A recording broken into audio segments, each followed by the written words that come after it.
જય શ્રી રામ મિત્રો, કેમ છો? મજામાં ને? તો સ્વાગત છે મારા મિની વ્લોગમાં.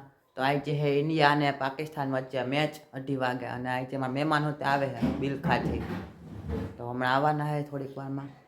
તો આવી ગયા અમારા મહેમાન રાજકોટથી. ક્રિશાને મેં જો આવીને તરત મેં ચોકલેટ લઈ આવી દીધી, અને એ લોકો સીધો મેચનો વાટ જોતા હતા બેઠા બેઠા બધા ટીવી જોતા. અમે લઈ ગયા ને પોપટ પાસે. ખરે બધાને કંટાળો આવતો હતો પોપટ ઘડીક વાર મેચ તો વાર હતી, તો ઘડીક વાર છાવા પિક્ચર ચડાવી દીધું અમારે ડાઉનલોડ હતું એટલે. અને અહીંયા જો અત્યારે તૈયારી થાય છે બપોર જમવાની, અને જો મસ્ત પિક્ચર હાલે છાવા. અત્યારે ભૂંગળાને બધું તળાઈ ગયું, અત્યારે થઈ ભજીયા ગરમા ગરમ. તો હવે જમવા બેસી જાય બધાને, પેલા પીરસી દઈ ને અમે બધા હાર વાર પછી બેસી ગયા હતા. ફ્રૂટ સલાડ ને બધું હતું, તો અત્યારે જમી લીધું અમે, અને બધા પિક્ચર જોઈએ. હવે છેલ્લો એન્ડ છે થોડોક એવો, પછી 2:30 વાગે તો ઇન્ડિયા અને પાકિસ્તાન વચ્ચે મેચ છે, એટલે એ જોવાનું તો કોઈ ભૂલે જ નહીં, જોવાનું જ છે. તો અત્યારે ટોસ ઉલટી ગયો છે, અને હમણાં ચાલુ થાય થોડીક વાર મેચ, 15 મિનિટમાં.